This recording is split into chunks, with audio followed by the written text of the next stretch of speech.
What's up guys, and welcome back to another episode of Career Mode. This is episode number 119. And we start today's episode off with our fixtures for December. As you can see, we kick off with Frosinone at home, then the Derby della Capitale away game against Lazio. Then match day 6 in the Champions League at home to Monaco, which as we know is now rendered meaningless after our victory over Dynamo Kiev on match day 5 means we are guaranteed to finish top of the group with the game to spare. Then Parma at home, and our final game of the calendar year is going to be away at the San Siro against right now still the only undefeated side left in the Serie A, Inter Milan. So yeah, some big fixtures to come in this month of December here as we try and remain top of the table. And with January right around the corner, well, right now there's no money in our budget to work with, and that's why I thought I'd show you that straight away, because I know with the January transfer window coming around, I think a lot of people are going to be thinking, what are you going to be doing in the window? I love the January window. It's a great way to strengthen your team mid-season, but I don't think we'll be signing anyone with about £350,000. We might possibly sign someone on a pre-contract, but yeah, that's about as far as it's going to go, I'd imagine, unless we make some major sales.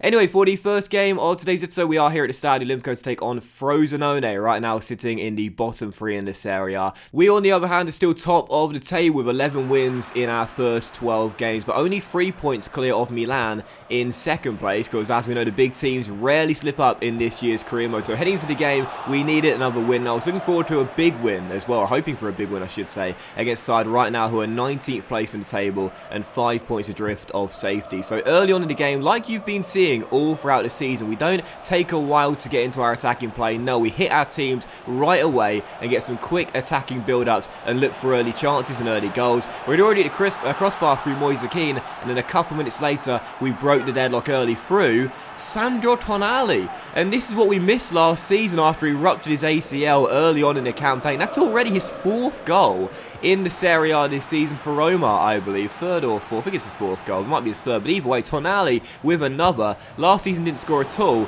This season already 3 or 4 goals on the board. So Tonali makes it 1-0 after a lovely Moise Kean assist. And then also Lini just couldn't keep that shot down there. What a goal that would have been on the volley, as it's still 1-0 heading into the break. We played some really good football in the first half. Just couldn't find that second goal. But just past the hour mark here in the 63rd minute, we won ourselves a very fortunate penalty as Capuano took down Moise Kean. It was one of those 50-50 ones, really. I wasn't really sure whether it was a spot kick or not, as Tony was trying to console the number 3 there. He does take him down. There is a lot of contact. He doesn't win the ball, but he was just trying to block the shot. It was one of those where I wasn't entirely sure, but it probably was a penalty, to be fair. So I tried to score it regardless, go to the bottom left-hand side, but it was saved. Tony's penalty saved by the goalkeeper and turned over the crossbar. So another chance goes begging, and it's still only 1-0. And with 14 minutes to go, Frosinone had a golden chance to rob a point and steal a draw, as Poco found Walsh, who hit the post, and Ollie Shaw cleared it away. What a chance for the visitors to steal a point there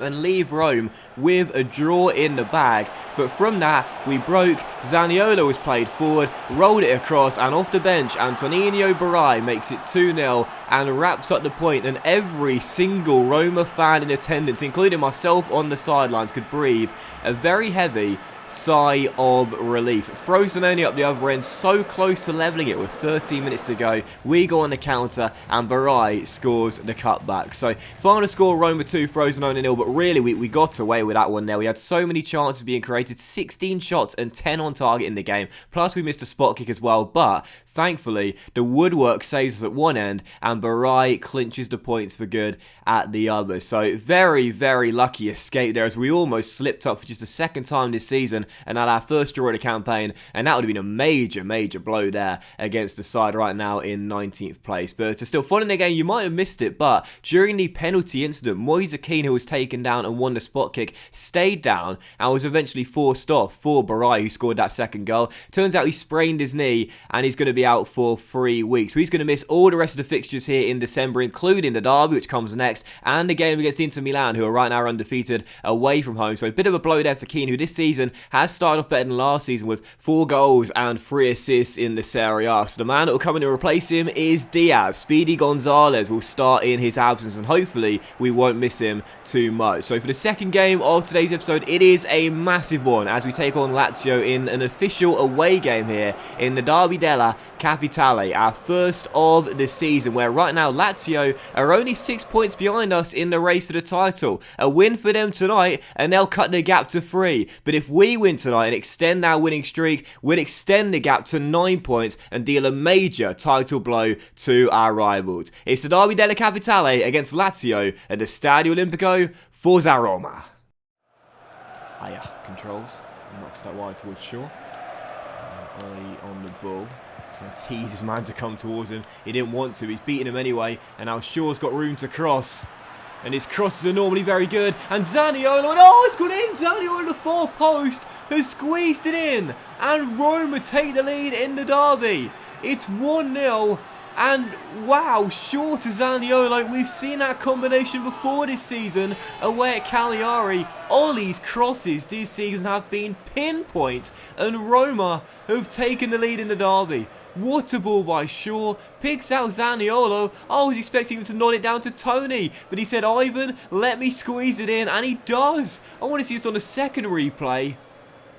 Oh, I think the goalkeeper should have saved that one. I really do. I was surprised he managed to squeeze it in. I think the Lazio goalkeeper was taken by surprise. 1-0 Roma, and Zaniolo continues his superb start to the season with goal number 8. That should not have found the back of the net. I think the goalkeeper there will be hanging his head. Not necessarily in shame, but knowing that he should have got something on it. Instead it sails past him, and now a chance for a quick fire double. It's Gedson Fernandez, and Roma are 2 up 14 minutes in. A huge derby battle tonight. Lazio could cut the gap to 3 points. Instead, the big swing tonight, if we win, we'll see it get extended to 9. Tony with the back heel, first time for Fernandez, runs onto it, smacks it in. Lazio 0, Roma 2. We are looking unstoppable this season. Shaw to Fernandez. Now Orsolini to Shaw, back to Orsolini. And right now we are just teasing our rivals. 2 goals up, looking for an opening in their back line. And just completely in control at the moment. We're not feeling pressured at all. Fernandez. Oh! Gedson Fernandez has just scored his second goal of the game, and already 26 minutes in, this game looks done. 3-0 up, and we have just been on fire to start this game off in the derby. Lazio have not got an answer for us. Shaw into Ricardo, knocks it to Tonali. Fernandez, first time strike. And again, this is why we signed him to replace Marc Roca last season in January. The Spaniard couldn't do this, but Fernandez certainly can. He gets another goal to add to his collection this season. It's goal number 4 for him and goal number 3 for Roma tonight. What a start to the derby. We're surely on course for the 3 points here. Just haven't got an answer, Lazio. Haven't got an answer whatsoever to our attack. Every time we go forward, we look like scoring. There just seems to be so much more space for us on the pitch to operate in.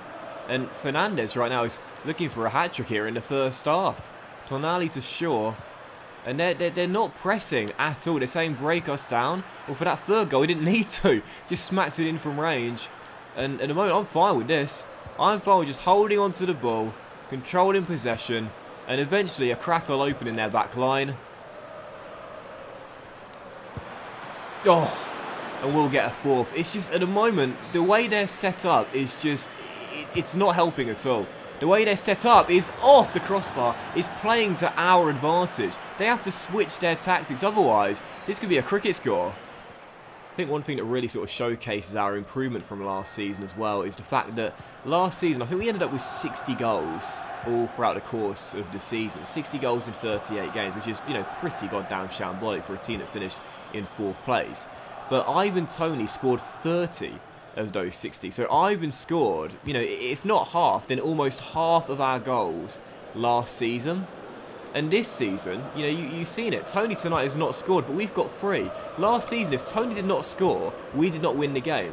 But this season, the other boys on the pitch are good enough to score the goals themselves. Including this lad, Fernandez. Oh, he almost got his hat-trick. Fabulous save by Strakoschka. Diaz, he'll get another bite of the cherry, this time blocked and saved. But again, it's not all about Tony this season. It doesn't need to be. He doesn't need to score because his teammates are picking up the slack and performing much better this year in front of goal.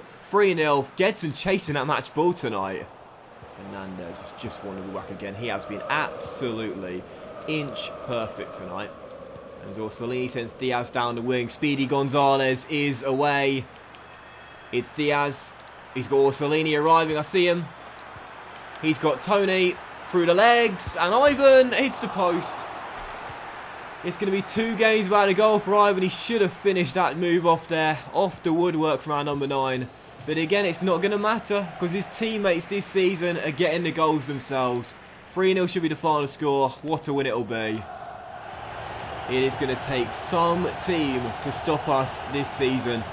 Roma win the Derby della Capitale by 3-0. Gedson Fernandez bagging a brace and one for the skipper as well. Ivan might have fired a blank for the second Serie A game running, but his teammates get the goals for us. Final score 3-0. What a victory. We extend our lead at the top of the table.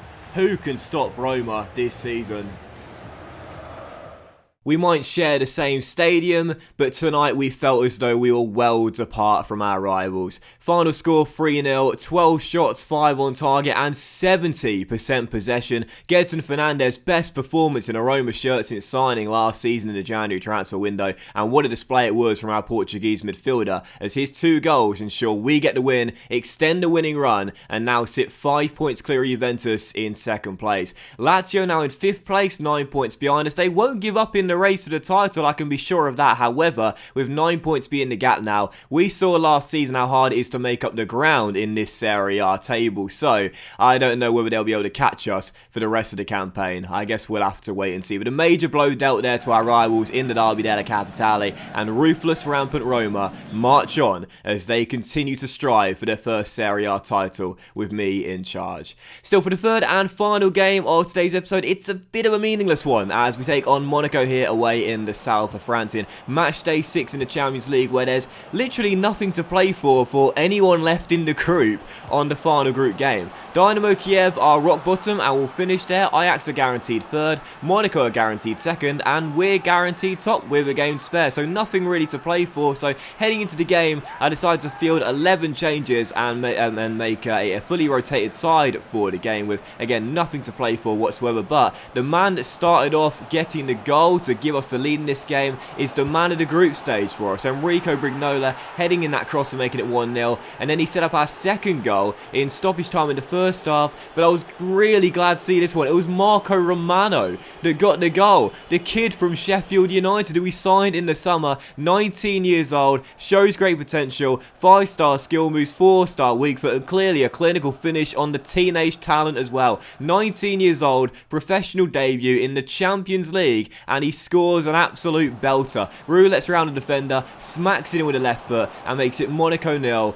Roma 2. So a moment the teenager will never forget there. And in the 79th minute, I love this from Romano as well. Gets taken down, tripped up, could have asked the referee for a foul there and a free kick, but instead played advantage, kept going, rolled it across to Brian Cristante off the bench, and the midfielder makes it 3-0 as the backup brigade come to Monaco and get the win by 3-0. So final score Monaco 0, Roma 3. And again, there was nothing to play for anyway, so I didn't really mind whether we lost the game, drew the game or won the game. However, I was really impressed with some of the individual performances out there. Brignola once again picking a really good shift with a goal and assist. What a group campaign he's had, but for Romano as well. Debut in professional football, Champions League, 19 years old, a goal and an assist as well. I'll tell you what, the future is very bright at the Stadio Olimpico with Marco Romano, that's for sure. What a display there on his debut as we win the game by 3-0. So a final look at the groups in the Champions League. As you can see, who's progressed top and who progressed in 2nd place as well. We in the end did win it with 6 games out of 6, and I did not see that coming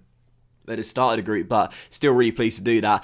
The group of death, by the way, was won by Paris Saint-Germain. Real Madrid finished 2nd and Dortmund in 3rd place. Group G saw Milan win it with Chelsea in 2nd, and Group H was won by the Champions League holders Liverpool and the Europa League winners Inter finished runners-up. But that was today's episode of Career Mode, guys. So big thank you for watching. Hope you have enjoyed it, and if you did enjoy today's episode, then please drop a like. Much love to you all. Have a fantastic day, and I'll see you for the next episode of Career Mode, which you won't want to miss very soon.